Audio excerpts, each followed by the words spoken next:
दुनिया में ऐसी कोई वस्तु नहीं है जिसका नाम ना हो, और उसी नाम से हम उस वस्तु को जानते हैं और उसे ही संज्ञा कहते हैं। वेलकम टू माय चैनल बच्चों। आज का जो टॉपिक है आपको पता ही लग गया होगा, संज्ञा। संज्ञा क्या है, जिसे इंग्लिश में नाउन कहा जाता है। नाउन और संज्ञा, बेटे अगर आप हिंदी भाषा या अंग्रेजी भाषा का नाउन या हिंदी भाषा का संज्ञा सीख लेंगे तो आपको किसी अन्य भाषा में कोई प्रॉब्लम नहीं होगी कभी।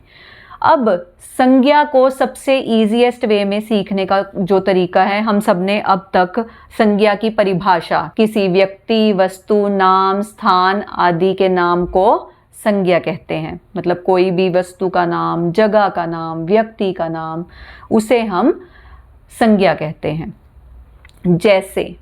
जैसे आप सबका नाम राम, श्याम, सीता, गीता, मेज़, कुर्सी, दिल्ली, आगरा, ताजमहल, ये सारी जगह या कोई भी ये जगह का नाम हो गया, व्यक्ति का नाम हो गया, इसे हम संज्ञा कहते हैं।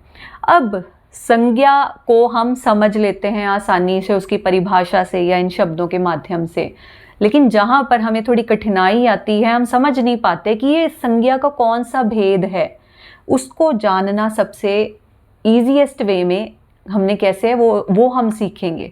संज्ञा के बेटे 3 भेद हैं। संज्ञा के 3 मुख्य भेद हैं, व्यक्तिवाचक, जातिवाचक और भाववाचक। ये 3 मुख्य भेद हैं संज्ञा के।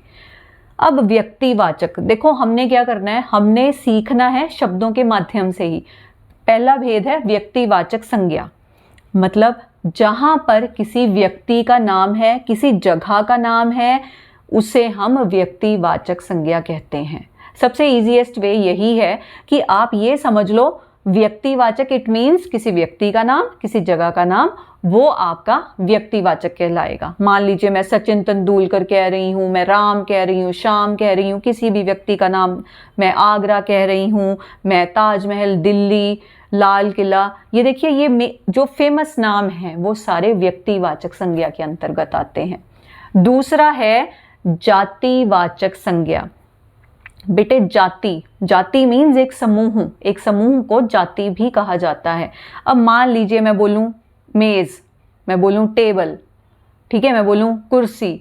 अब इसमें क्या होगा, सभी टेबल, सभी चेयर, ये सारी चीज़ें आ जाएंगी, तो क्लियर है मैं एक जाति विशेष के बारे में बात कर रही हूँ। या मैं बोलूँ आदमी, सबसे पहले नंबर पर व्यक्तिवाचक में मैंने आपको बोला सचिन तेंदुलकर, एक व्यक्ति का नाम दे दिया। जातिवाचक में मैं बोलती हूँ आदमी में कोई भी आदमी आ सकता है, चाहे आपके पिता हैं, माता हैं, या कोई भी, आप खुद हैं, ठीक है, वो होता है जातिवाचक संज्ञा।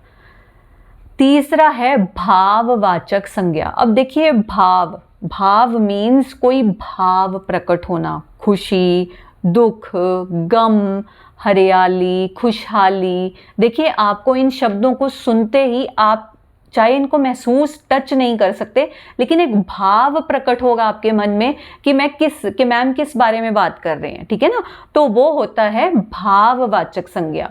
ठीक है, मेनली संज्ञा या नाउन और पंजाबी में नाम, ये सारी चीज़ें एक ही हैं। आप अगर एक भी लैंग्वेज में इसे समझ जाएंगे तो आप इजीली इसको किसी भी लैंग्वेज में डिस्टिंग्विश कर सकते हैं, ठीक है। और इसके 3 भेद हैं, व्यक्तिवाचक, जातिवाचक और भाववाचक, ठीक है।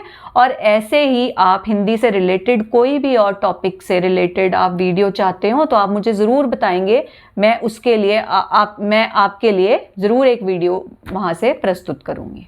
धन्यवाद।